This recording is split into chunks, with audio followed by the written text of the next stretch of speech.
You savor the moment. Good evening. Meeting of the Committee on Parent and Community Engagement of the Board of School Directors will please come to order. Secretary, please call the roll. Director Ferguson. Present. We have been noticed that Director O'Halloran and Director Seamson are excused this evening. Director Zomber Present. and Chair Leonard. Present. That's 3 present. We have a quorum. It looks like we're going to call the Pledge of Allegiance. I just noticed that on there. So, Madam Secretary, please do the pledge. I pledge allegiance to the flag of the United States of America and to the republic for which it stands, one nation, under God, indivisible, with liberty and justice for all.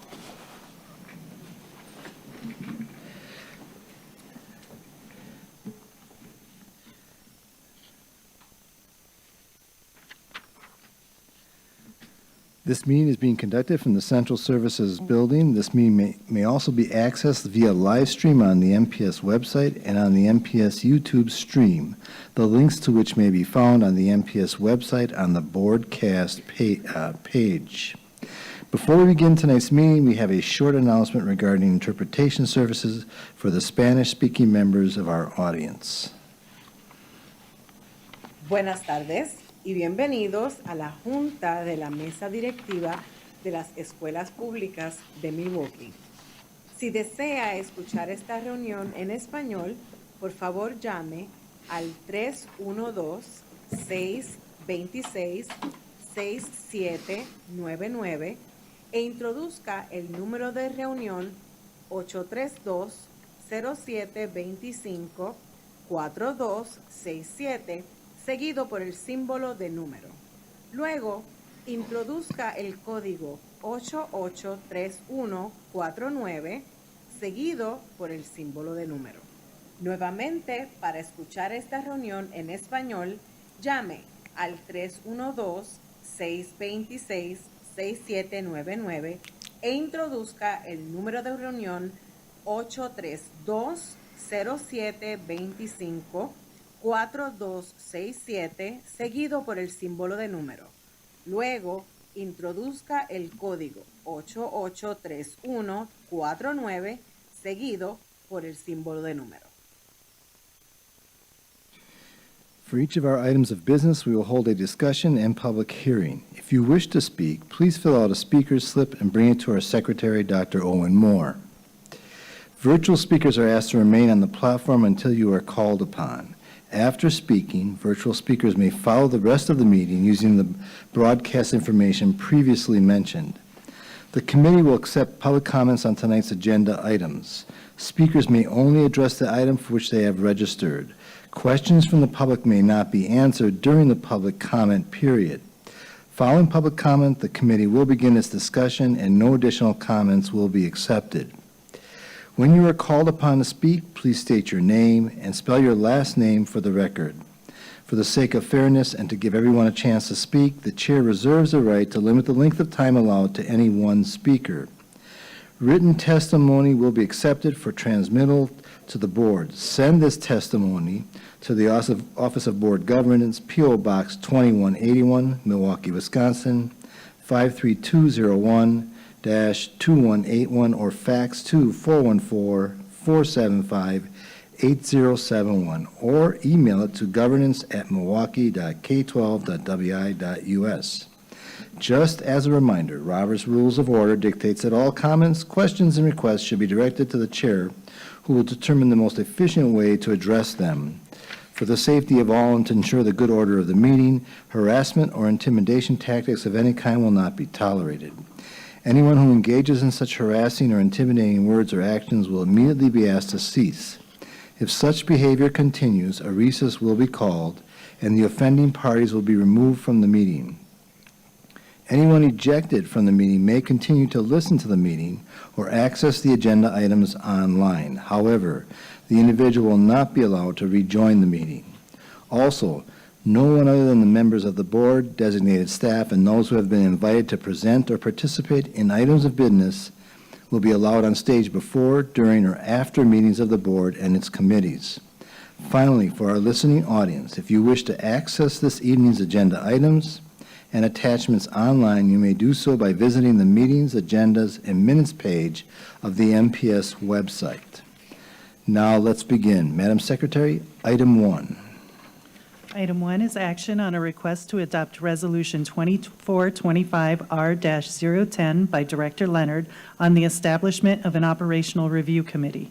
The recommendation is that the board adopt Resolution 2425R-010 by Director Leonard on the establishment of an operational review committee as attached. Thank you.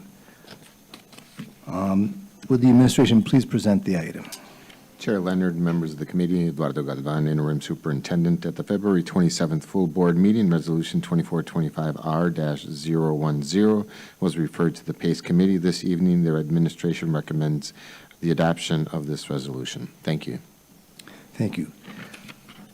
Madam Secretary, do we have any online? We do have one registered online person to speak. Angela Harris, are you online?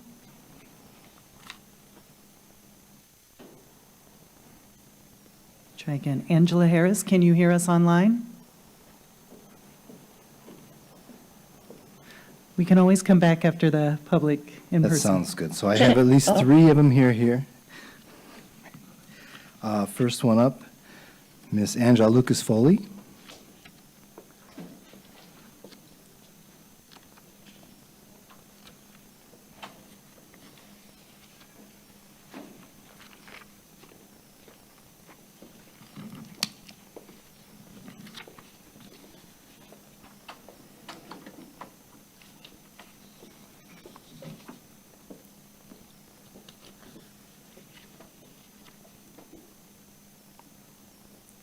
Angela Lucas Foley, Lucasfoley. Good evening, Interim Superintendent Galvan, Chair Leonard, and directors. My name is Angie Lucas Foley. I am a white educator, proud MPS parent, and proud member of the Aspiring Anti-Racist White Educators, Are We. I'm speaking tonight in favor of Resolution 2425R-010. In particular, the urgency of which a coherent central system is established, as well as fostering meaningful communication and collaboration, and operating and funding strategically. It's no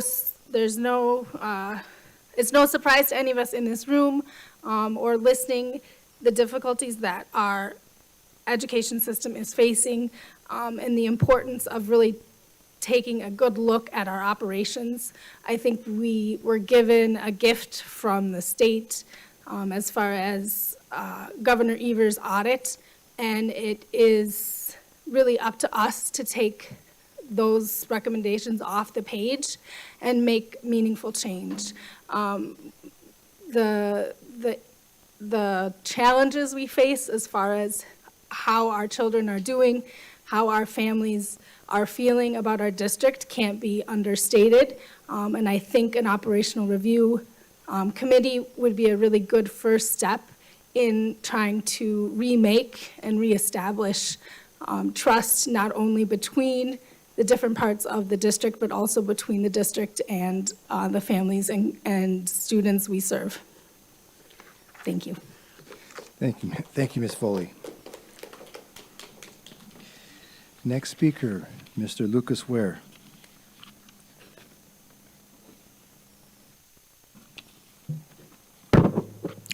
Lucas Weir, W-I-E-R-E-R. Good evening, Interim Superintendent Galvan, Chair Leonard, and directors of the board. I would like to speak tonight in support of the resolution to move progress and accountability on operational review of MPS forward. Specifically, I would like to speak to the whereas that asserts that MPS faces ongoing challenges in consistently delivering high-quality education to its high-needs student population with systemic issues compounding over decades. For years, a small but active group of individuals has spoken to this committee about discipline disproportionality and its connection to systemic inequities, but little progress has been made and those concerns remain.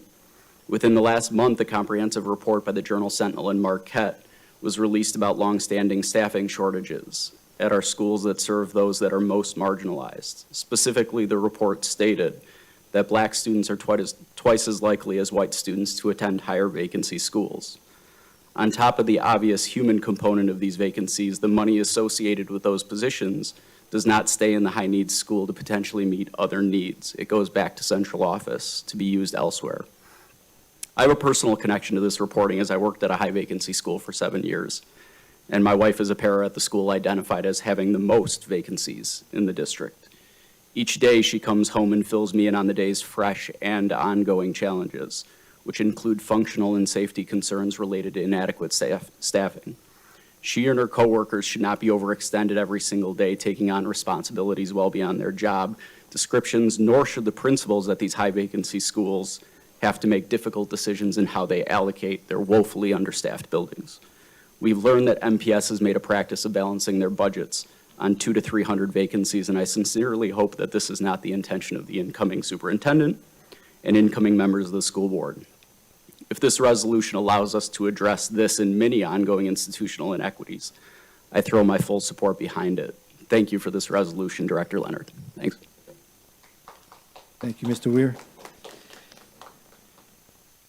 Next speaker, Ms. Teresa Folaron.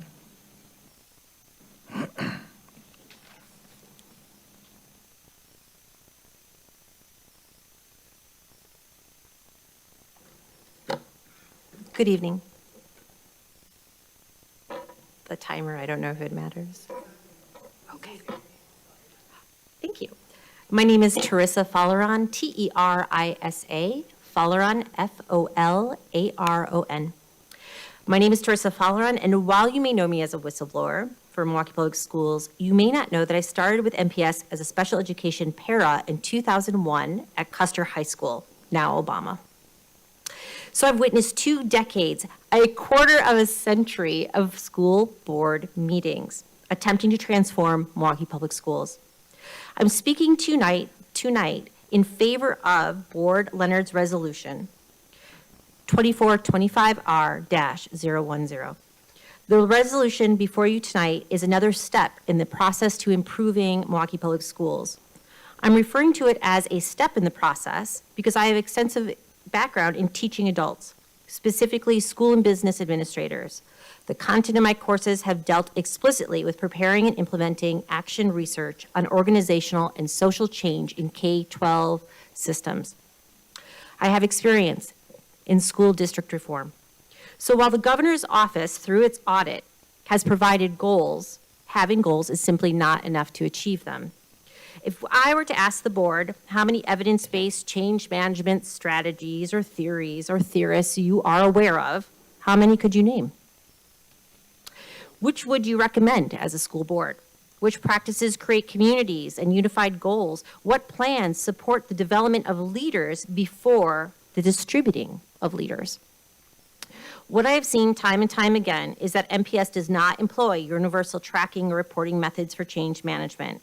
Time and time again, I have seen presenters providing reports to the board wherein the presenters either do not have the willingness nor the ability to present data in a meaningful way at all if they include data at all. So in the spirit of research-based and evidence-based outcomes, I implore you to do the following to create reasonable, sustainable, community-driven, and data-driven change. Some of these are very basic, yet I don't see them happening. Dedicate time to investigating change management in K-12 settings. Investigate school district turnaround case studies. Create and utilize SOPs for holding and documenting all turnaround meetings. Simultaneously assess the abilities of current staff to provide meaningful professional development to adults. Create a universal 100-day plan template to track all activities in all districts. I think I'm up before I can provide the rest, which are about 4 more. Thank you, Ms. Folaron. Appreciate that. Dr. O'More, do we have Ms. Davis online? Let us try again. Ms. Okay. Angela Harris. I'm sorry, Angela Harris. Sorry. Angela, are you online, Ms. Harris? I am. Can you all hear me? Yes, we can. Thank you. All right. Good evening, Chair Leonard and Interim Superintendent Galvin, Angela Harris, Harris. And I speak today as an educator, mentor, and advocate for equity in education, in strong support of the adoption of the resolution presented by Director Leonard tonight, establishing an operational advisory committee to review and act upon the Milwaukee Public Schools operational review finding.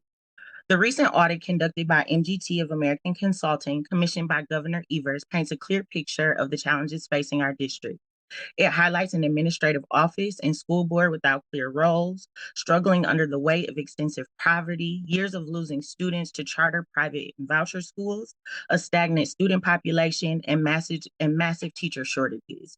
As the audit states, externally stalled population growth, enrollment declines, competitive school choice dynamics, and national teacher shortages have strained the district's capacity to deliver consistent, high-quality education.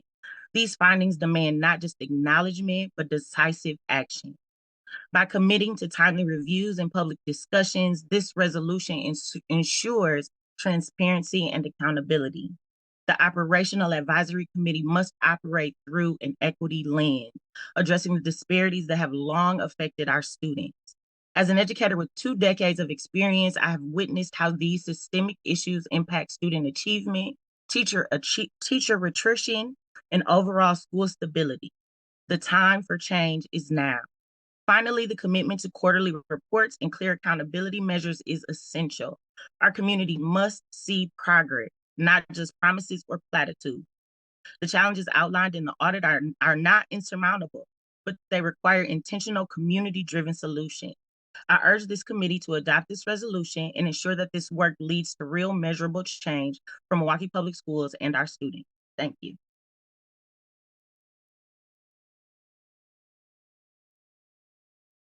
Committee members, any comments, questions? Ms. Zomber, go ahead. Director Zomber. Thank you, Chair Leonard. Just want to thank you for bringing this forward. I definitely think it's a great idea. I do have just a couple questions. So I know this particular, I guess one of the questions I have is this particular review or the committee, is this only for the operational review, or is the intent to also roll in the academic audit that is going to be conducted soon? I think MGT, I want to say maybe they were thinking about having results by Memorial Day. So I'm just wondering, like, do you envision 2 separate committees, or is this one that will maybe look at both recommendations from both committees together? That's $1 million question. I'm not sure. Obviously, it's for the organizational one at this time. I would hope that we would envelope those in together, but I will not be on the board at that time. Okay. So I do not want to overspeak my place in this situation, okay? So the hope is that, I believe that we're going to be looking at both. We will definitely have those committees looking at both, but I will have to leave that up to, and I guess I'm going to ask Dr. Moore your thoughts on this. I think that's good insight. Since we don't know yet what is going to be seen in the instructional review, it would be easy to bring it back before the board if we wanted to bring those together or do a separate committee to review those. But it does make a difference in determining who you would want to be part of those committees as well. So given what we know right now, I'd say focusing on the operational review as its own independent thing would work for the current movement. Okay. Any other? Go ahead. Yes, thank you, Chair Leonard. And then just one more, kind of like a housekeeping item. I know it says the superintendent, the Office of Accountability and Efficiency, and the Office of Board Governance shall present the charge of the committee. I'm wondering, can we pick which office of the 3 is like, I just don't want it like people pointing fingers like, oh, I thought you were going to schedule that meeting. So could it be either the superintendent in collaboration with OAE and OBG, or OBG in collaboration with them, just so it's clear of who is setting the meetings, which office is ultimately responsible of bringing the committee charge to us? So undoubtedly, we did not get into the details of that yet, okay? I want to make sure, though, when we look at that resolution, it does speak to the fact that there will be community members, staff members, really, it's a conglomerate of people, so I want to make sure that we do this as correctly as possible. And I'm going to, again, defer to Dr. Owen Moore on the best route for that, but I want to make sure that we don't lose the spirit of what this was about. I want to make sure we don't let that happen. Chair Leonard, Director Zomber, members of the committee, I believe, Director Zomber, you could make that part of your motion, or whoever makes a motion, to make it very clear who would be kind of holding the reins on making sure those pieces happen. Thank you. Do you mind if I just add something to that? Go ahead. Thank you, Chair Leonard. So, because ultimately, one of the offices has to be the one presenting to the board and recommending it to the board. So I guess my recommendation would be that the administration, in collaboration with OAE and OBG, would present to the board, just so that it's very clear who's responsible for ultimately putting that on the agenda. There's no questions, and then they can move forward. But I don't think that changes anything in the intent. That won't, because the advisory portion would have preceded that in the first place, so now are we going to do that are we going to add that as part of the resolution?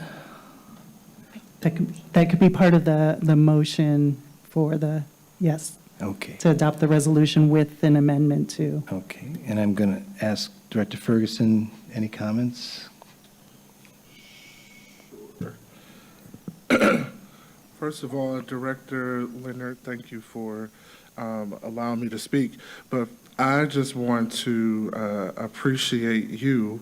I know tonight is your last PACE meeting chairing on this board. So for one, I want to salute you and your service. Yes, very fitting. And your leadership, your compassion, your sincerity, it's notable. And even in having this resolution be your final piece on this committee, I want to thank you for, I think one of the audience members referred to the audit from the governor's office as a gift. And I consider this resolution a gift to the district as well. And not only to the district, but I think it also, going deeper beyond the words on the page, it's showing the community that we also see them as partners in this work. And it's not solely our responsibility as a board in governing Milwaukee Public Schools, but it's something that we do in concert with other constituencies, one of which is the community. So I want to say thank you for your leadership on this and for bringing the board to this juncture, which I think is ultimately a game changer for MPS. Thank you, thank you. So I better say this first so I can get past this part. So I first of all want to thank everyone.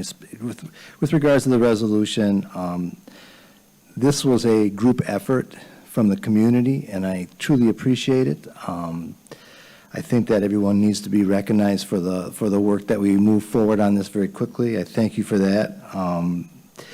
I believe one of the most positive aspects of this is that we are bringing a range of stakeholders into these processes with MPS from an advisory level, for sure.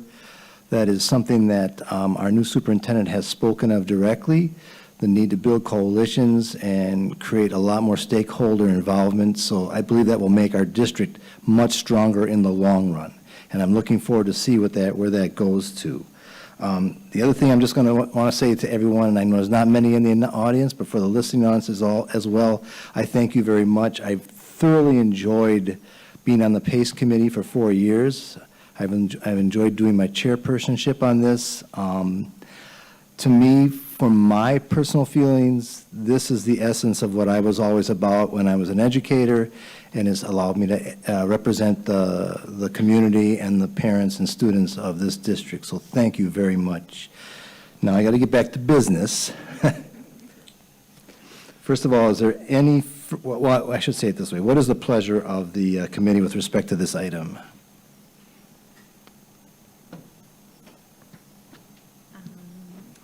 Thank you, Chair Leonard. I move approval of Resolution 2425R-010, and also direct the administration in collaboration with the Office of Accountability and Office of Board Governance to present the charge of the committee to the board.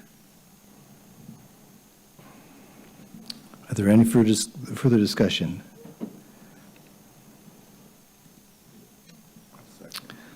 Okay, Madam Secretary, please call the roll. On Director Zomber's motion to adopt Resolution 2425R-010 by Director Leonard on the establishment of an operational review committee, and to direct the superintendent or administration in collaboration with the Office of Accountability and the Office of Board Governance to present the charge of the committee to the board. Director Ferguson? Aye. Director Zomber? Aye. Chair Leonard? Aye. That's 3 ayes. The motion passes.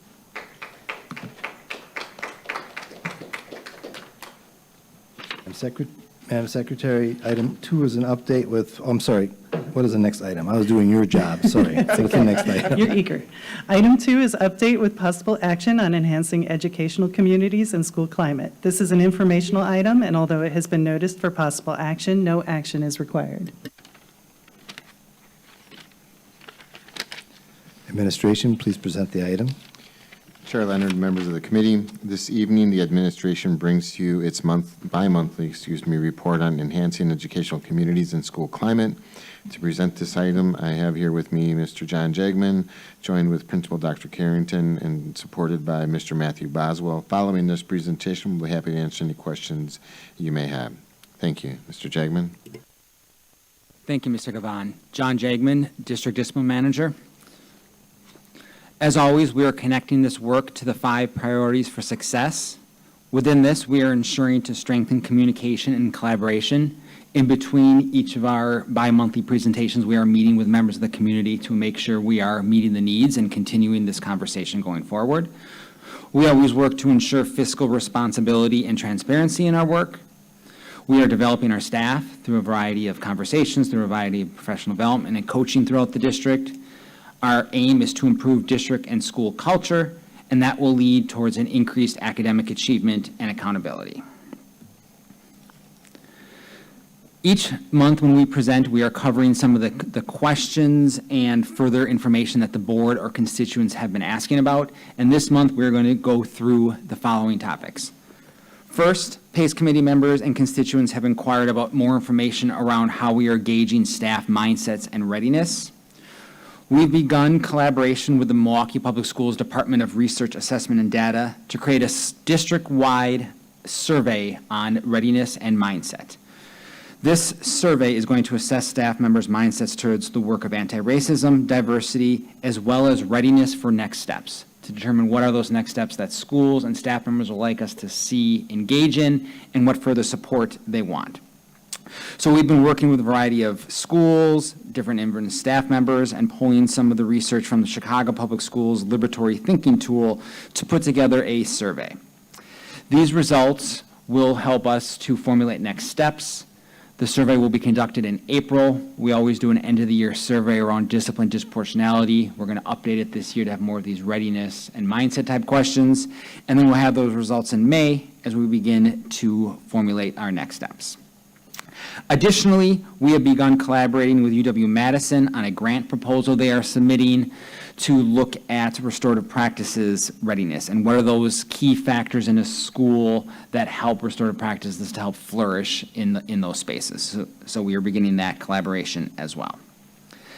The next area we are looking at is courageous conversations about race in our district equity leadership team. We continue to have opportunities throughout the year for staff members who have not attended Courageous Conversations About Race attend. On the district PD day of February 18th, we trained all newly hired staff members, and we also had a virtual session for around 120 paraprofessionals that were new to the district to attend that introductory seminar. We also continue to offer the kind of like the next step in the series, as they call Beyond Diversity. We've held sessions in January and February with over 100 staff member attending those two. And then we're going to continue to offer sessions in April, May, and June, with all schools required to send at least one staff member to one of those upcoming training sessions. We've also this year begun engaging students in the work and in these conversations. A couple weeks back, there were around 80 students from 11 high schools coming together for Beyond Diversity for Students. It's a seminar very similar to the seminar the adults have been attending, kind of geared more towards the students, but getting them the protocols, getting them the framework to engage in deep conversations. We are then bringing back those 80 to 100 students for a 3-part series they call Students Organized Against Racism. That's going to occur in April and May. That brings students back together to use those protocols, to use what they've learned, to have those conversations around how race is playing a role in their lives, in their community, and in their schools.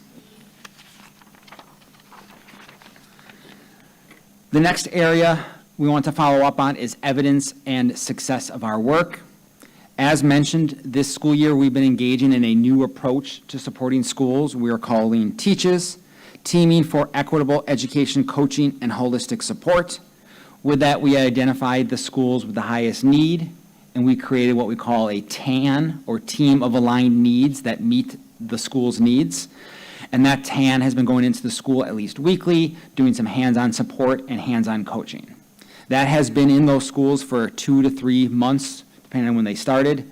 Morris Middle School is one of those schools when Dr. Carrington speaks about her work there. We've begun to formulate and poll some of the results of that, knowing that it's not a final product yet. We're kind of building it as we go and seeing what's working and what doesn't work, because this is a brand new approach. So some of the successes we've seen is all TEACHES schools have seen an increase in student attendance. 10 of the schools have seen a decrease in the total number of suspensions. All schools have lowered their mobility exit rate, which is the percentage of students leaving their school. There are a total of 823 documented Tier 2 and Tier 3 behavior interventions at those schools. We had increased student participation in the YRBS, or their Youth Risk Behavior Survey, as well as the Wellbeing Survey, with some schools doubling or tripling their usual participation rate of students. We are also creating a standard operating procedure for use of the American Lung Association anti-vaping curriculum. One of the bigger concerns that came out of multiple schools was student vaping and what are alternatives to suspension. What can we do for those students that we are finding vaping in the school? So there's curriculum at the American Lung Association. So we've been able to get staff members in those buildings to facilitate that and kind of see what's working and what's not. And we're creating a standard operating procedure for other schools to engage in that curriculum. We've had 3 additional schools that are going to be trained in Link Crew. I'll speak more about that in a different section, but we're going to be able to expand our use of Link Crew in those high schools as a student mentoring. We've had increased facilitation of focus groups and student discipline committees in those schools, reading intervention schedules, covering of classrooms, so staff members can attend PD or attend coaching. And we've also started collaboration with Stanford's Lifting the Bar, which is re-entry protocols for students who are new to a school. If it's part of a disciplinary process or they're from out of district, it's a way that we're helping to what they call re-enter or bring in students into the school. We also surveyed the principals at those schools on what's working and what's not working, and we have some of the results in the report as well. 80% of the administrators indicated regularly or somewhat regularly a group of individuals are coming to their school to provide weekly support. A little over 75% have indicated that that TAN has been a positive influence at their school. About 80% have said the members of that TAN have been willing to do whatever is needed. A little over 70% have said members of the TAN have built positive relationships with staff members. And about 60%, have indicated that TEACHES has been a positive collaboration which centers our school needs throughout the process. And that's been important in the work. We are coming in and centering the schools and the students' need, and we're providing that additional support for them to be able to carry out those needs that they have identified. We also had some feedback from administrators you can read in the report. To highlight some of them, they indicated that the TAN team is always willing to jump in and help with whatever is needed. The TAN members have been able to de-escalate some student behaviors. They've built some relationships with students, running weekly focus group or running weekly small groups. TAN members have really built some relationships with students that need that additional support. Some additional alternative suspension, as mentioned. Some schools are using this support to introduce circles into some classrooms and offering that co-facilitation of circles or coaching of a staff member who really maybe isn't as comfortable running those circles. Providing additional instructional coaching for teachers. And really it says we are working together to make it work. The teachers' staff are eager to help us make gains. We need more time to allow the support to grow, indicating that this is a new support in some of the schools, and we are building it as we go. And the support is good, but we want to ensure that we have equitable support and increased frequency supporting our schools. So Teaches has definitely led a light to a new way of approaching and supporting those schools of need, and we're continuing to adjust and meet the school's needs. The next area was around student mentoring and support. Link Crew is an evidence-based approach for student peer mentoring. It is currently offered in 4 schools. As mentioned, Teaches is going to be expanding, and 3 schools are sending 2 staff members next week to be trained, and the next school year, we're going to be sending 3 additional schools, 2 staff members at each of those schools to be trained to continue to expand Link Crew as a peer mentoring in those schools. Within the Continuous School Improvement Plan, or the CSIP, schools identify an evidence-based improvement plan, or EBIS. 5 schools indicated mentoring was their approach to that. The Department of Black and Latino Male Achievement continues to partner with Greater Milwaukee and bringing in school personnel and bringing in mentors into schools. A few weeks back, Marshall High School hosted a mentoring service called Cuts in Conversation in collaboration with the MPS Family and Community Engagement Team. They brought in barbers from the city of Milwaukee and some mentors from the city of Milwaukee, and they met with students, cut their hair, had mentoring conversations to kind of really connect students to that additional support in their schools.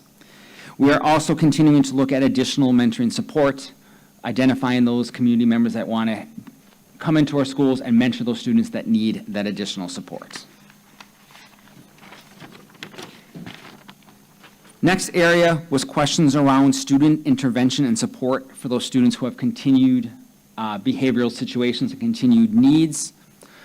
All schools have a building intervention team, or a BIT, that oversees and coordinates all Tier 2 and Tier 3 interventions. Within the multi-tiered system support, all schools offer check and check out. They call SAG, or Social Academic Instructional Groups, and a Behavior Assessment Intervention Plan, or BAPE. All are research-based interventions nationally provided within that MTSS.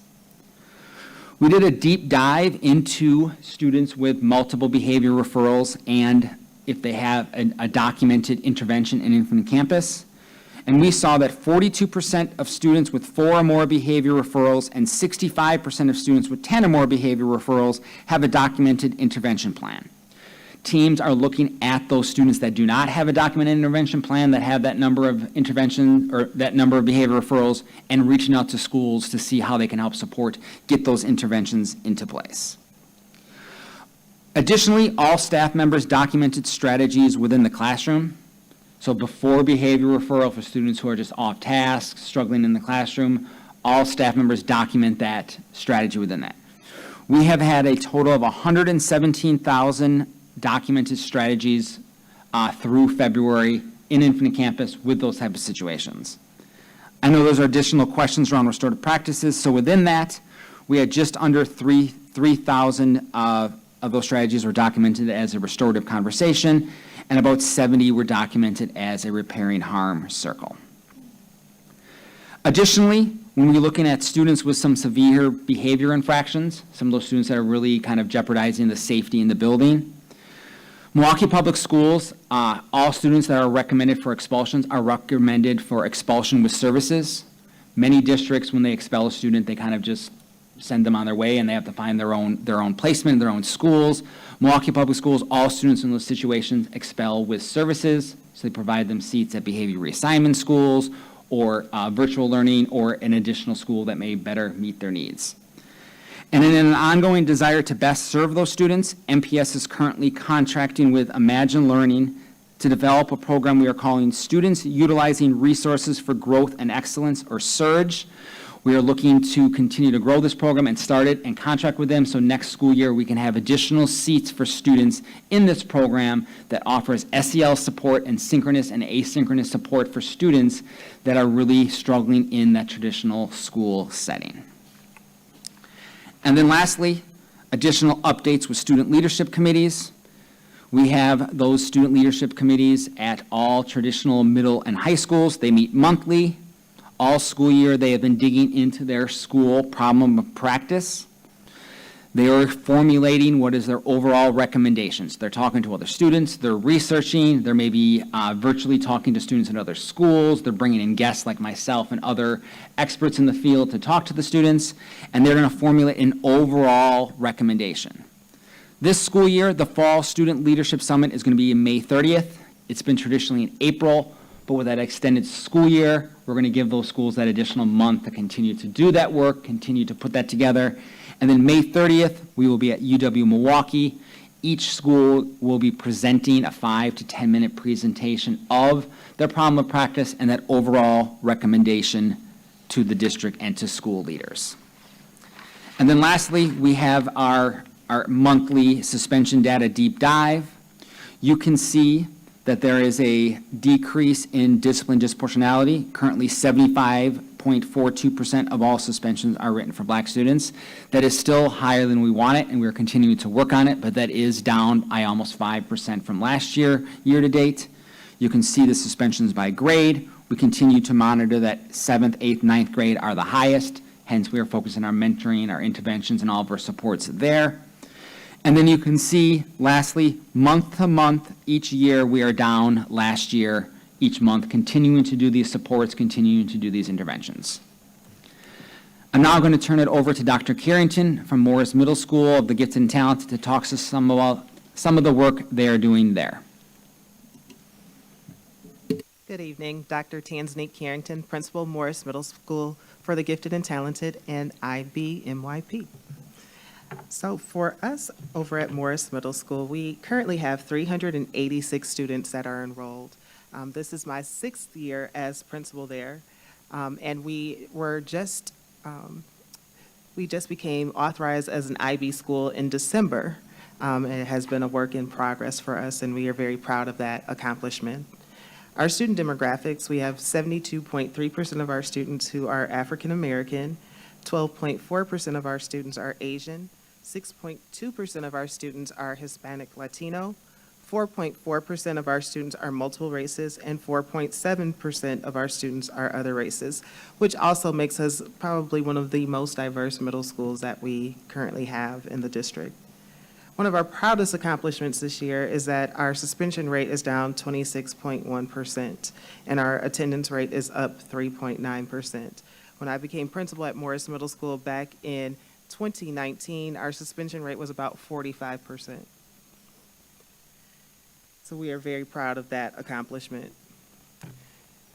So our alternatives to suspension has been a prime focus of our school year this year in accordance with our SIT plan. We have a very extensive program that works on counseling and restorative practices as resolutions with our students, and we've been very intentional this year about using our support staff to be able to meet some of the needs of some of our students that have some of the most challenging behaviors. We have vibrant mediation supports. Everyone in our building is all hands on deck in terms of mediating situations. That goes from our safety assistants to our building service helpers to our paraprofessionals to even our secretaries. Everyone in our building is ready to support students with mediations. When we talk about our alternatives to suspension, it's been laser-like focus this year. With those restorative practices, we've really done a lot of work on giving back and repairing the harm. Many of our students before were not engaged in those types of things and thought that maybe fighting would be the best way to solve problems. We're proud to say that our most egregious behavior in our school is not fighting. We are the only middle school that does not have that as its top behavior infraction. And we are very proud of that. We have found that our students going through that vibrant mediation process have been able to solve their problems through talking, by also having other peers as a part of the resolution, and building relationships with their staff members and administrators has been very pivotal in helping us to decrease our suspensions. One of the other things that we've done this year is we've instituted daily morning meetings. Our students come into the building, they go for breakfast, and then we congregate in our auditorium. During our morning meetings, it has been the thing to set the tone for our school day. We talk about some of those behaviors that we have noticed are on an uptick. For example, more students wearing their hoods in the hallway, or if we've noticed that more students are going to the bathroom without an escort from their teacher. We do transitional escorts, which has also allowed us to have halls, as our staff calls it this year, like nursing homes, which when I first came to Morris Middle School, that was definitely not the case. You can come into our building at any time of the day, and our halls are clear. During our morning meetings also, we talk about some of those things that are coming up for the week. We talk about, it's a system that we have that's pretty intriguing. The classes all try to compete to see who's going to leave the auditorium first. And how they do that is by which group is the quietest.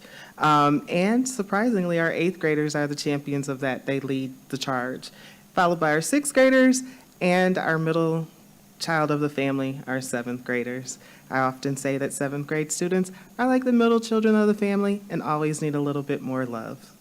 So we're able to have conversations about that. We talk about upcoming events, like what our incentives may be for our students as well. One of the other things that has also been very successful at our school is our affinity groups and our SEL groups. We have My Sister's Keeper. We have the Girls of Color. We have our student discipline group. We also have a number of SAG groups as well. So we have lots of supports that are coming in to help our students. Our students look forward to that. We just began groups with Safe and Sound to talk about how we engage and participate in conflict resolution. That has also been a tremendous help in reducing our suspension rate this year. And one of the things that, it's the end of our honors courses, which some people might say, why would you end honors courses? We ended our honors courses this year because we saw it to become a self-fulfilling prophecy.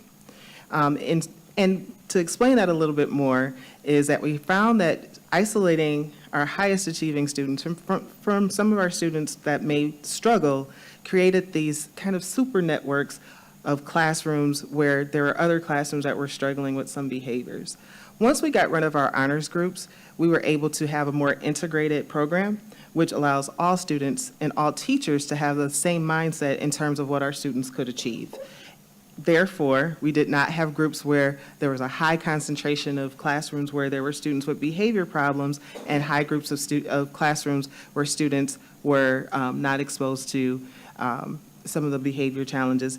But it also allowed our teachers to now teach at a higher level to all students, as opposed to isolating one particular group. When we ended our honors classes, we did not take away those things that made that particular group of students special. We still continue to participate in programs that allow our highest achieving students to be able to get the resources and support that they need as well. Last year, we actually were able to offer high school courses to our students, and we did have one of our students who was able to place out of high school algebra by completing algebra at our school.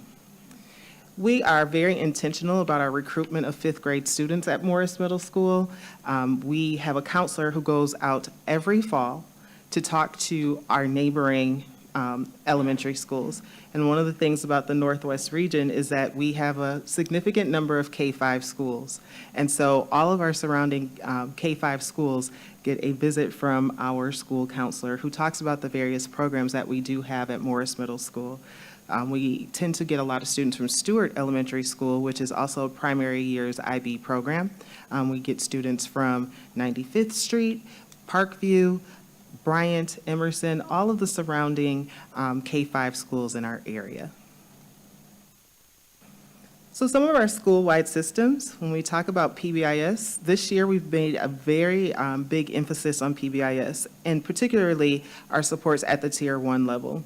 We recognize that we were not necessarily implementing Tier 1 with fidelity across our building. And so we've been much more intentional about stressing being safe, being respectful, and being safe, respectful, and responsible. As middle school students, a lot of times, responsibility is not necessarily the thing that's most key on them. They are very social beings, and so we've talked to them about how we can corral some of that social energy into our PBIS program. So we communicate with our students and our families about proficiency and how proficiency and behavior go hand in hand.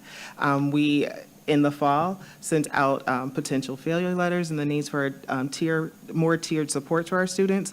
And we also continue to review those throughout the course of the year, not only with our staff, but with our students as well. We have had targeted meetings with each one of our grade levels of our students who are not meeting proficiency. But we also share our data with our students as well. So our students know where they are in terms of the STAR assessment. They also know where they are on our classroom-based assessments as well.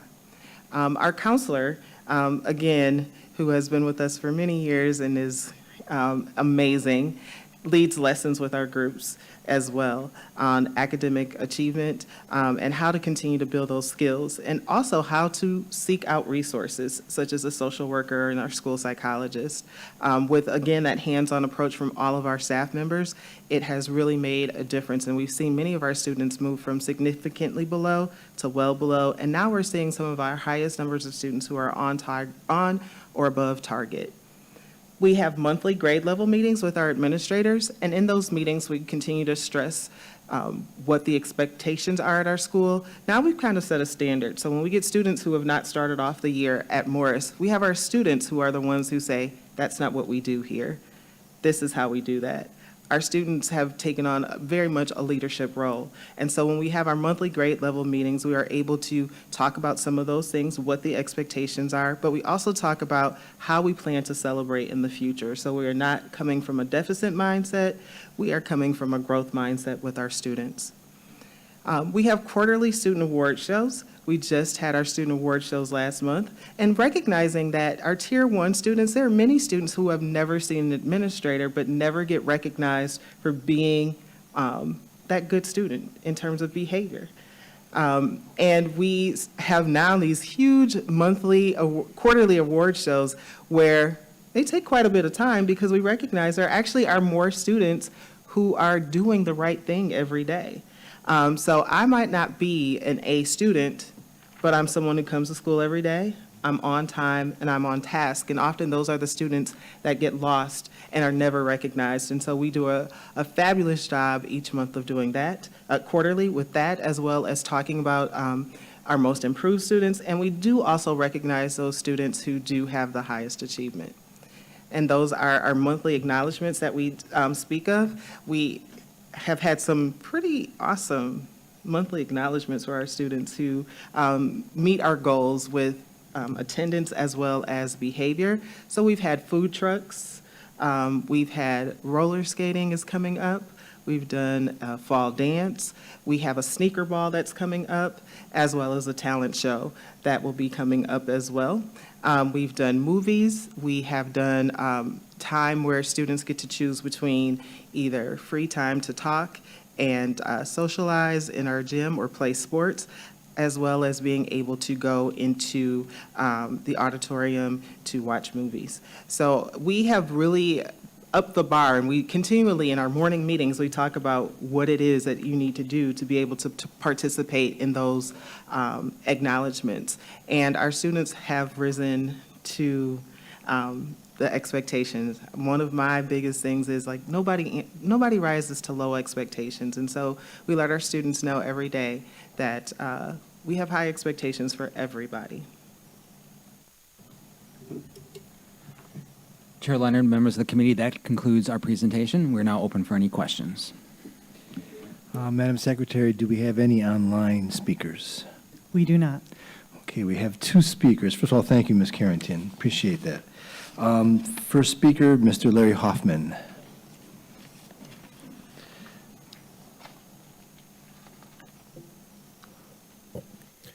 Good evening, Larry Hoffman, HOFFMAN. I'm with MICA Education Task Force. Mr. Jagaman brought your attention to the monthly report. On page 6, there's that deep dive into suspensions, and he noted he noted some of the statistics there. I will note that the number of suspensions is up from January, but down from the same month last year. Also, as Mr. Jagaman noted, the percent of suspended students who are African American remains the same, and that's about, I'll say that about half of MPS students are black, and unfortunately 3/4 of the students who are suspended are black. So that's still a difficult statistic to understand and to deal with, apparently. I want to be sure that the board is aware that Mr. Jagaman and Mr. Boswell have been taking time to arrange and to carry out meetings with members of the MICA Education Task Force and other constituent groups in the past few months. They have been listening to our concerns about equity, restorative practices, reading, and other issues. We are seeing some progress as they deal with these concerns, and we trust that their progress will become more and more apparent in the quantitative and qualitative results that are reported to the board. And we hope that the board and the new administration will support and spur on the continuing work of Mr. Jagaman's office and the restorative practices folks toward racial equity and toward making our schools the kinds of places where all students, all types of students, are not reluctant, not just willing, but eager to attend. Thank you. Thank you. Second speaker, Angela Lucas Foley.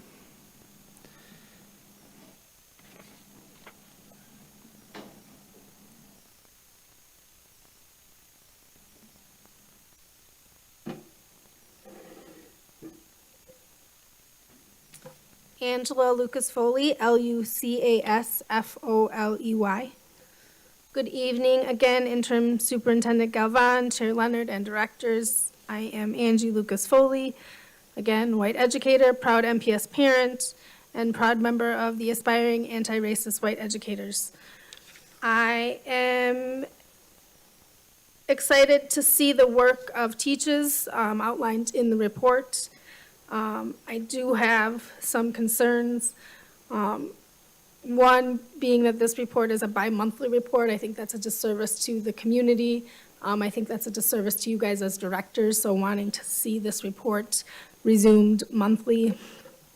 Concerns about just making sure we're activating the Student Voice and Equity Resolution, Resolution 2021R-002.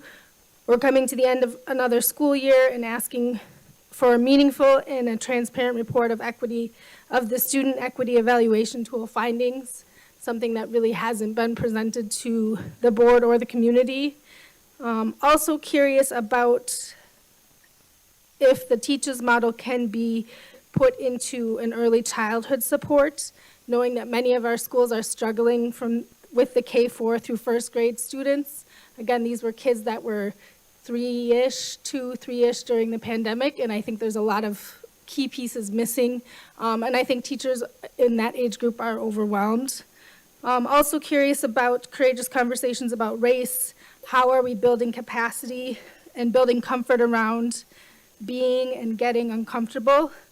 As far as getting uncomfortable, not as a gotcha, but as a way to own progress towards an education system that makes certain that growing into our best is true for all of our students and is led by all of our staff members. So really kind of wanting to put the onus on building capacity with courageous conversations about race within the staff ranks. As the old adage goes, when we know better, we do better. What evidence do you have as board directors that we are continuing as a district to invest in the courageous conversations about race protocol? Thank you. Thank you. Committee members, do you have any comments, questions?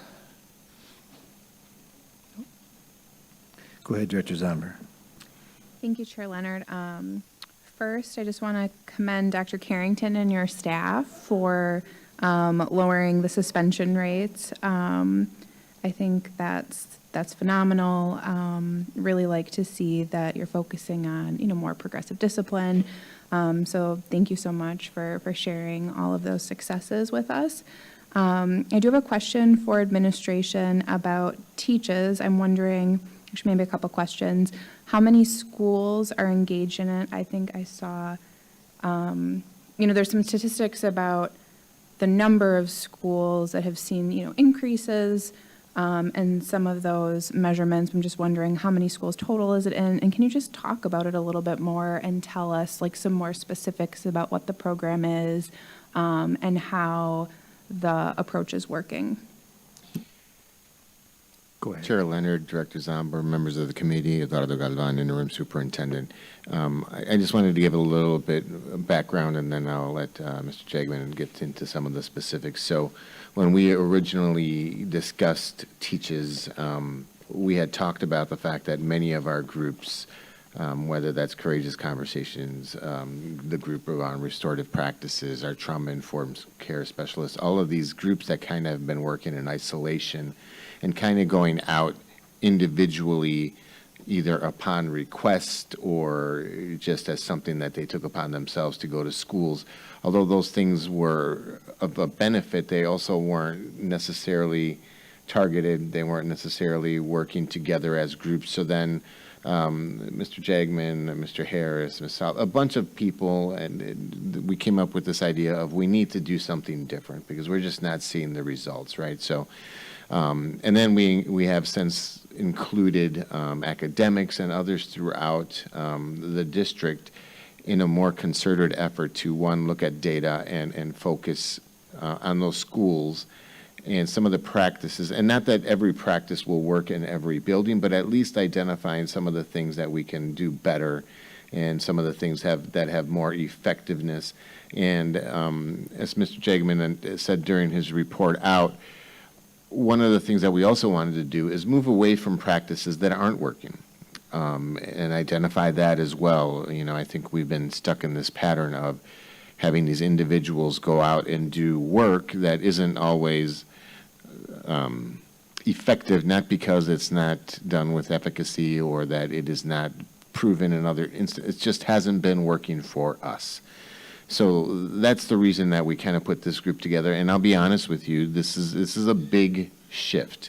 This is a big change, and I congratulate all the teachers and everybody that's involved in this because it's oftentimes these big changes that are the most difficult, right? Getting somebody to understand that the work you do in a team will do more for, I think we know that in concept, but it's hard to do that when you have to go out to a building. And I know we had talked about different groups to do this, so we thought that the groups that we identified would be a good place to start. Some of the conversations that we have had are exactly those, like how do we impact or get to those youngest students, because we do know that some of those are our most challenging students that we don't always talk about, right?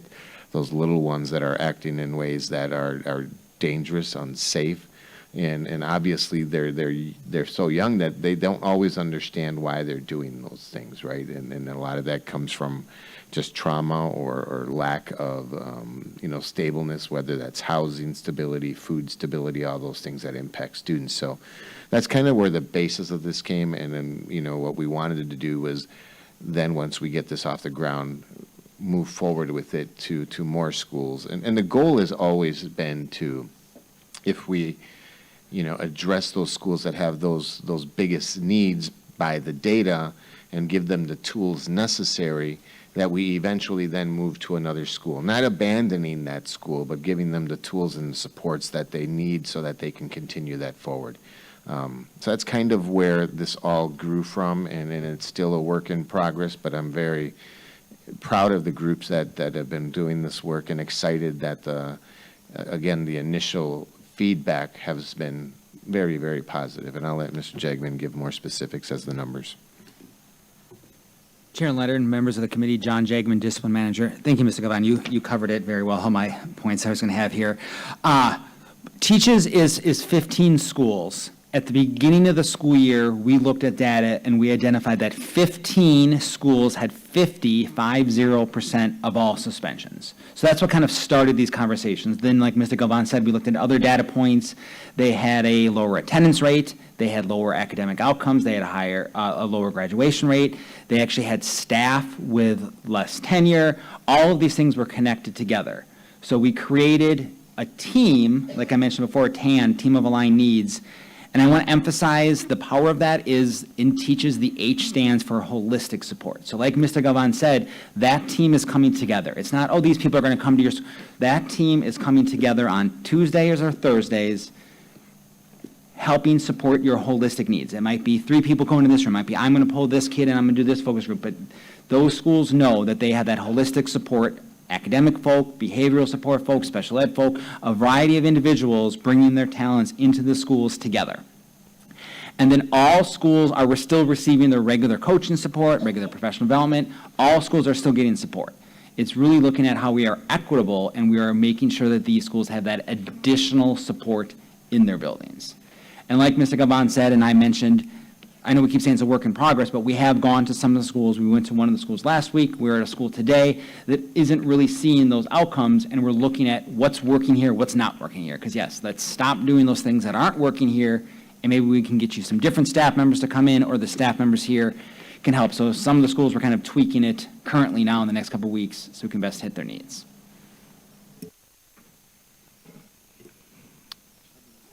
Director Ferguson, go ahead, please. Thank you, Chair Leonard. My question is for Dr. Carrington. You mentioned student discipline. I think you said committee.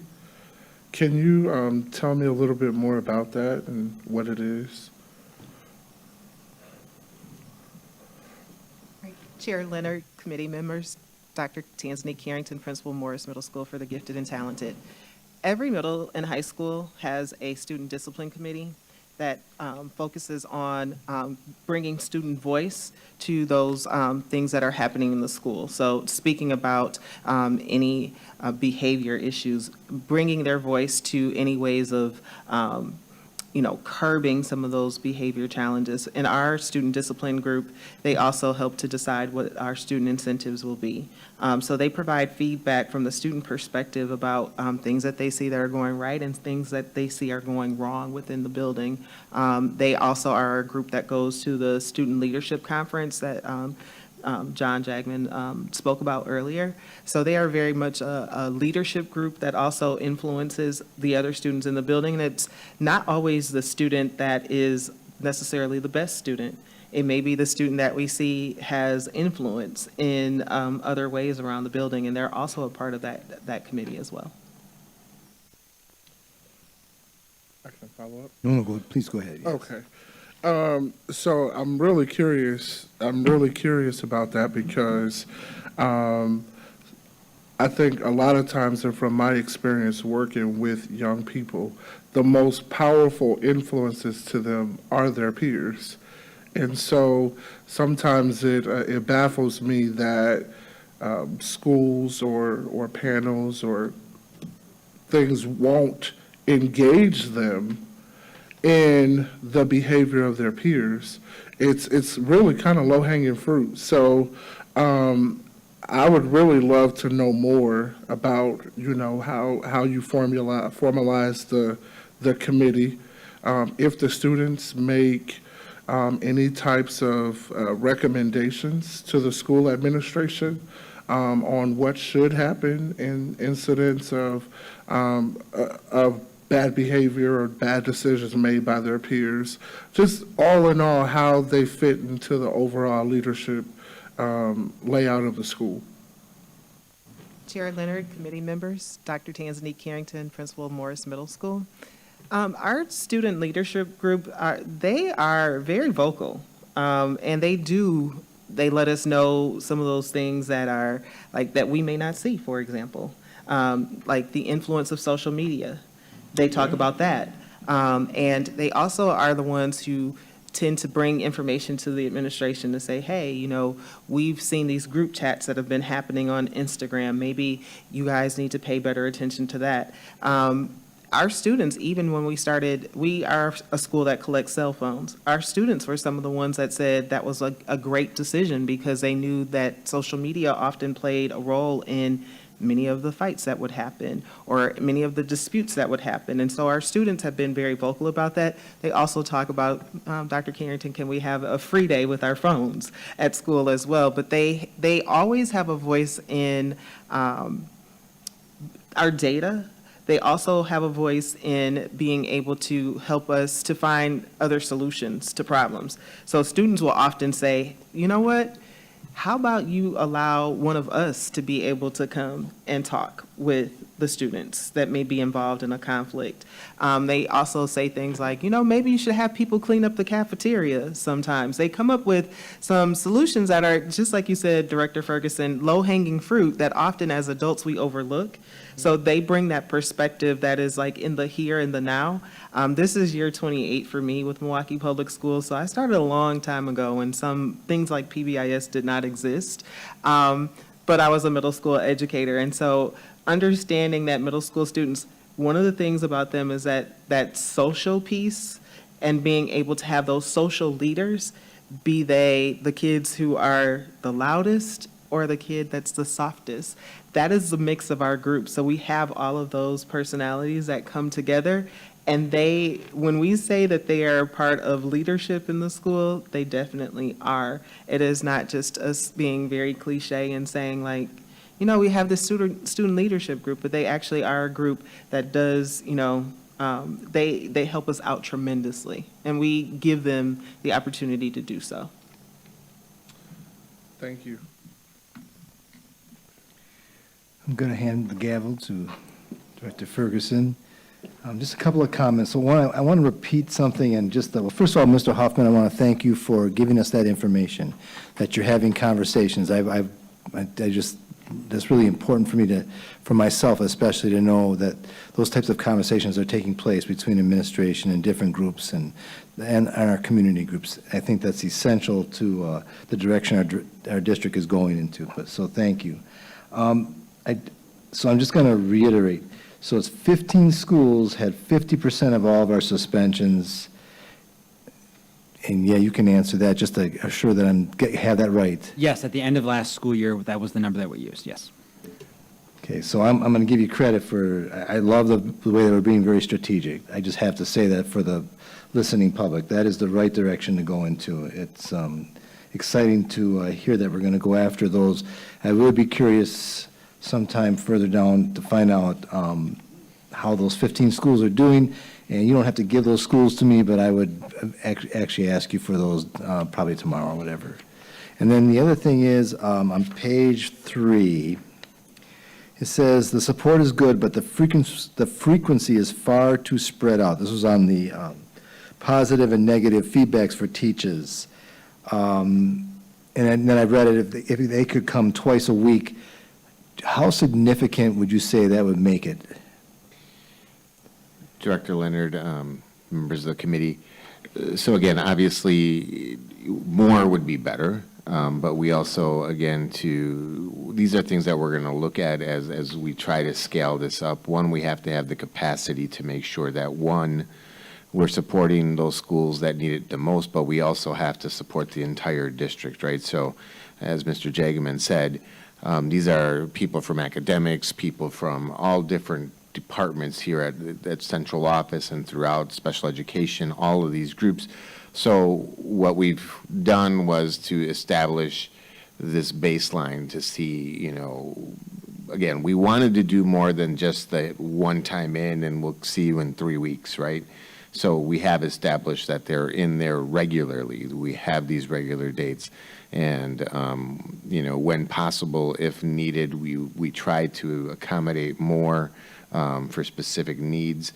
But again, we also have to, you know, factor in the realities of all the other commitments that we have within our district. Thank you.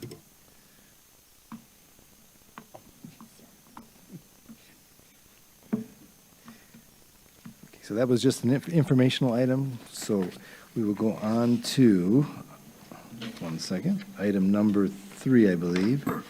So Madam Secretary, please announce the next item. Item 3 is report with possible action on parent and community engagement, District Advisory Council. This is an informational item, and although it has been noticed for possible action, no action is required. And administration, please present the item. Chair Leonard and members of the committee, Eduardo Galvan, Interim Superintendent. This evening, the administration will share with you information from our District Advisory Council, DAC. To share this information with you, I have Regina Stieber, joined by our DAC Chair, Joelle Worm.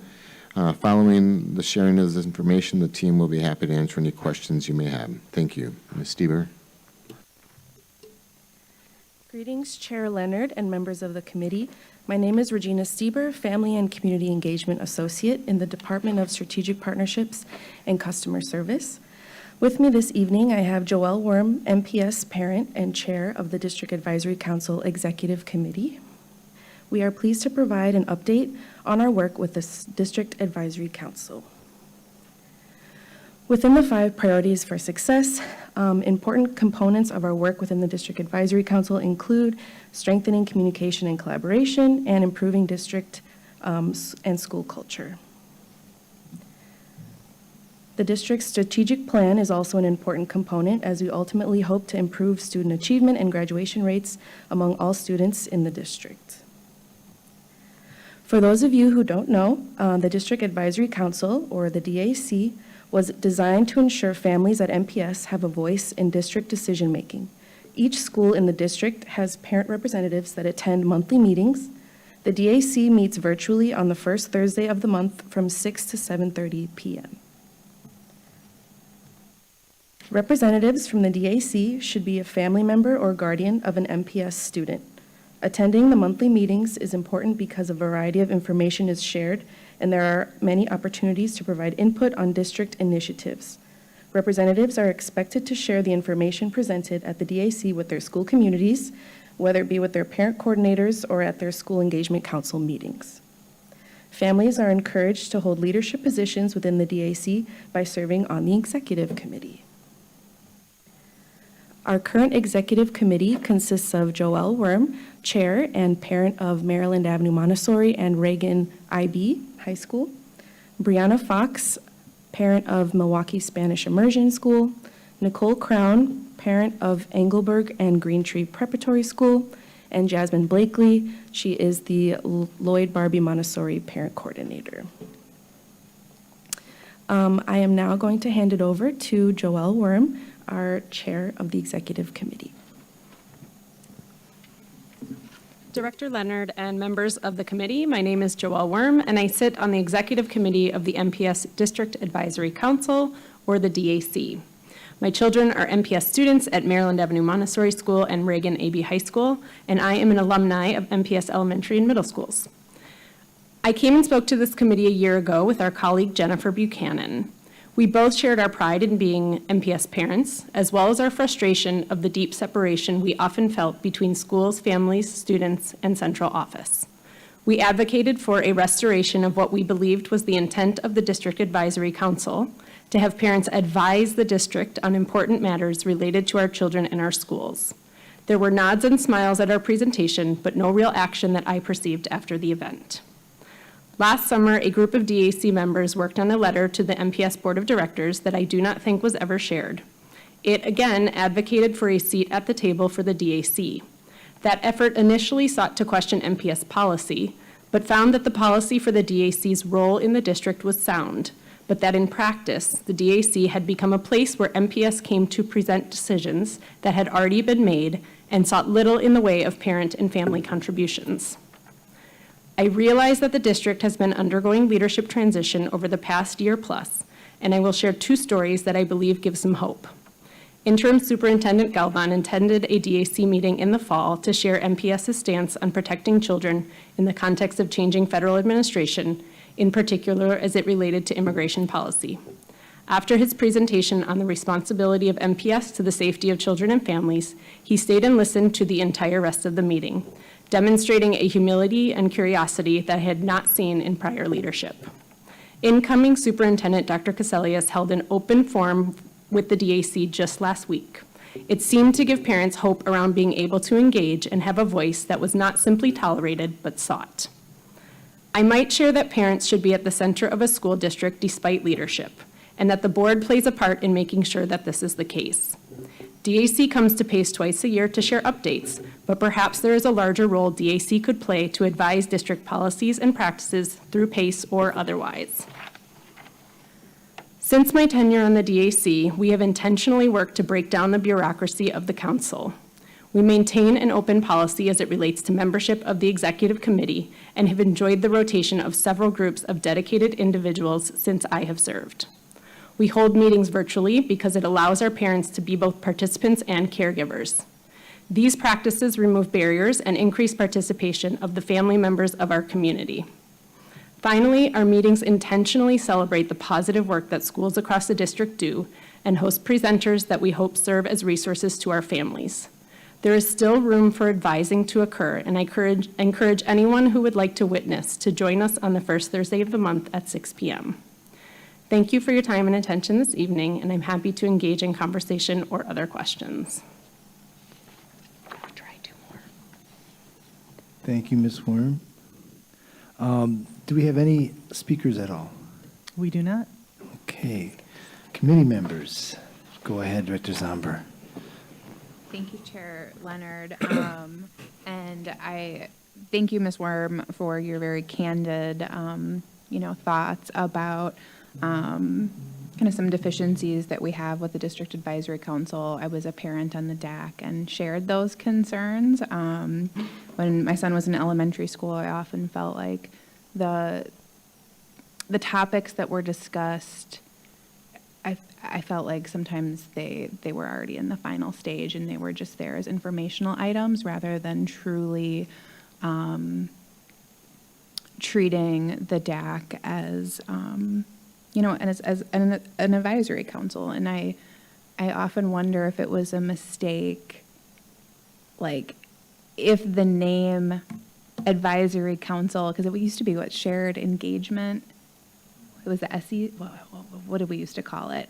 I don't know. I feel like sometimes maybe there was like a switch in the name years back and that engagement piece was lost, maybe just even because of the name change. So I do think we have to figure out a way to have like more of a back and forth with the DAC, the board and the DAC. How can we hear what are the top concerns every year that the parents and the DAC have? How can the board get involved in that? I don't know if I have an easy answer, but I do notice a shift in people wanting just more like authentic engagement and feedback. So I definitely hear your concerns. I don't know what to do with the next steps forward at this moment, but I think can you resend the letter to governance, and then maybe we can get it to all the board members, and then go from there.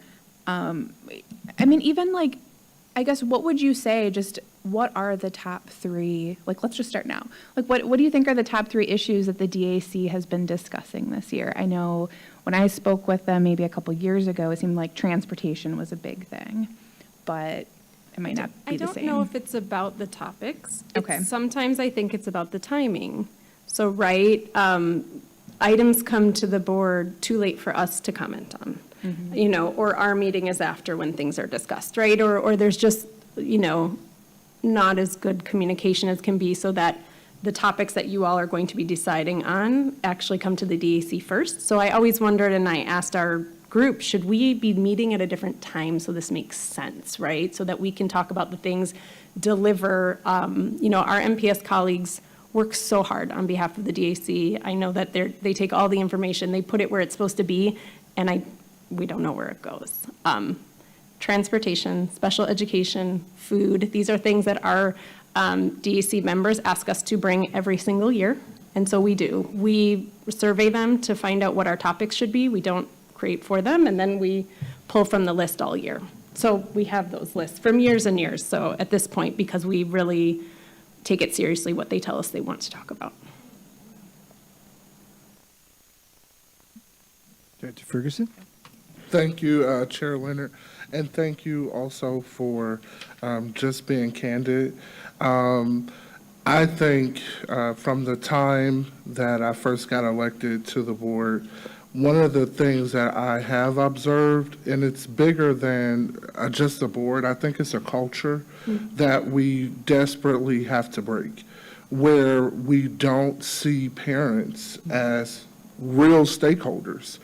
And that's a real problem in the culture of MPS, and I will definitely be the first to admit that. And sometimes it feels like you're bumping up against a stubborn brick wall to keep, parents out, like hands off. But the reality is the district belongs to them.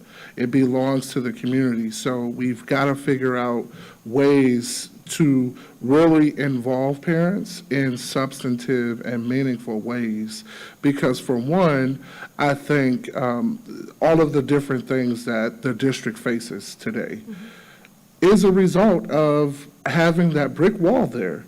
It's in part a big result of that. And we're all going to have to look at ourselves and be honest about it. We haven't been very inclusive, and that's got to change. And so I did notice, too, that the DOC meeting takes place on Thursday nights, which is a board meeting night. So most of the time in the months, board members won't be able to engage in that particular forum. So I would love to see what kind of, just practical ways that we can position DAC so that the board could be more hands-on and more engaged, and have that, sort of bridge. The other thing, I would love to know more about, how many members do you actually have on DAC? Yeah, so every school has delegates, and then it is open to beyond that. And our PCs come as well, so our parent coordinators attend. We average about 70 attendees, but we've had as many as 93. We've had over 100 before too, right? So the virtual piece is really important. The other topic I forgot that is a hit every year is the budget. And not just, I'll share the budgeting process. So we have Jenny Hofschulte that comes and presents. Our families eat up the information because they feel informed, and they say, what can we do about this? Because we know that the budget happens to MPS, a lot of the time. So that is just another thing that we always make sure is on there every year, so that we're always able to inform families about what's going on. So did that answer your question about numbers? Yeah, for sure. I'm going to ask you to do something for me, though. If you would send me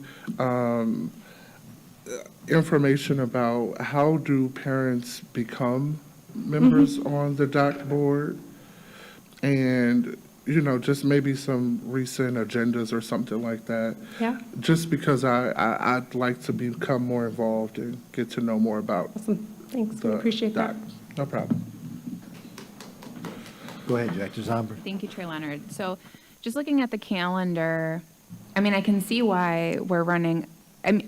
So the first Thursday of the month, we don't usually have a board meeting the first Thursday of the month, but we never have agendas posted. Yeah, So that's part of the issue, is like, how do we get quick feedback from parents at the DAC? Because sometimes, agenda items do have to come kind of quickly, but there has to be a way to get meaningful feedback from all of those all of the representatives from every school.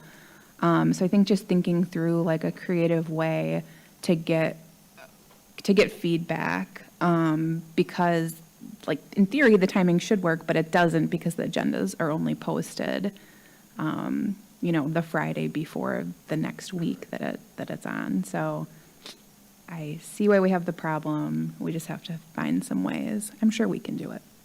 We'll do it. Let's put our heads together. So you're still on the DAC. Director Leonard, you're still on the DAC for another month? For another month. And Another then I'm month. going to be actually on the DAC, as in I'm joining the Okay. DAC Okay. as a grandparent of a student Okay. in MPS. Aw, that's great. Yeah, we did want to finish by giving a heartfelt thank you to Director Leonard. He is a champion for families, incredibly accessible. I always tell the families that if you call Director Leonard, he's going to call you back. I've really enjoyed having you as our representative, and you are always there when you can be, right? If you're not at other business, you are on the call. So thank you so much. I almost feel like we have to have, I better give you this, because I'm going to be jabbering here, but so I almost feel like we have to have, and I'm glad you're bringing this up, because it's, and I'm going to sort of sidle into something else in a second with it, but I believe when it comes to our parents, I almost feel like we have to have like almost like a hotline for the DAC. So we have some kind of process that we can send out information to them. The budget one is sort of easy in a way. We can do that. That we know when that's coming. We have a budget cycle, so we can go to the DAC well before this process takes off and have something ready for the DAC and for all of our parents, et cetera. So that one's not real difficult. But you're right, Director Zomber, it's very difficult to really stay on top of it and ahead of it, and I've tried and failed numerous times. We've tried all kinds of different ways. I definitely believe we're going in the right direction. That I know. I know we're doing it. We're going in the right direction with this, but yeah, we have to put our heads together and actually come up with something that's much more effective. And you're right, Director Ferguson. The district is the parents, and without them, we will not have their students, and we won't have to worry about this board meeting up here because we won't be here anymore. It's pretty simple, to be very honest. I also want to mention that one thing that the DAC and really Christy Stone and your staff and community outreach has done is we have started we've collaborated to start these open non-parliamentary working sessions. The next one is March 26th, which is during the break, but to me that's a more perfect time to do this. So I want to make sure everybody is aware of that. It will be here at central office. I believe we're going to try to be upstairs for that. And the topics, we're still in the same area, and this is something I'm going to bring up real briefly, but we're going to follow up on our safety conversations with all of our data. I'm also going to add some things that have happened from those meetings already. Okay, so and that is actually a credit to the parents and all the people that came to those meetings, including our safeties and everybody else that showed up that day. We've got a lot of input. And Mr. Galvan and Mr. Harris in particular have already sort of spoken to me about some ways they want to change some things, and that's partially come from that meeting and other sources, to be honest. We're also going to have just a final update, hopefully a final update on the SROs, I hope. Okay, I'm not sure if that's ever really final, but we'll try, okay? And then we'll look at future topics planning, and maybe we'll actually talk about what we just talked about up here, get some more input in that way. So I just ask everybody to advertise it and push it out there March 26th from 5:30 to 7, and we will have some light refreshments, I hope. Yes, Director Zomer, go ahead. Thank you, Chair Leonard. The pace gavel looks good on you, Director Ferguson. I think one thought I just had, getting back to scheduling and trying to get topics in front of the DAC in time for them to come to board committees. We are, the board is working with Neola right now to revise all of our district policies. We're trying to get them updated so that we can use board docs. After that initial process is done, I mean, we do try to review policies on a regular cycle. I think one of the goals that, this body has talked about, not this one, the full board has talked about wanting to move towards is having more of like a regular calendar schedule of, this month we know these policies will be up for review. And I think having a calendar where we know every March this topic is discussed might actually help us get more feedback from the DAC. So just don't want to lose sight of that as a possible solution to that. Director Leonard. Dr. Omar, go ahead. Can I add another thought that just was something that was coming to my mind? And yes, on the policy piece, but one thing that might help get some of the agenda items to parents before they get there is simply using our e-notify system too. So I can share information with all of you if you're not signed up for it yet, but to get those notices early on so you know everything that's going to be on the agenda. If you see something that's coming out you might want to speak to, it's there. So that's one small piece that we can share a bit of information and then keep going from there. Thank you. Any other comments, questions? No? Okay. Madam Secretary, next item, please. Mr. Chair, that was the last item on this meeting's agenda, but before we leave, I want to thank you personally as well for all of your work, and everyone, please give Director Leonard a round of applause for all you've done to support Milwaukee Public Schools. Thank you so much. Thank you. That brings this meeting to an end. Thank you.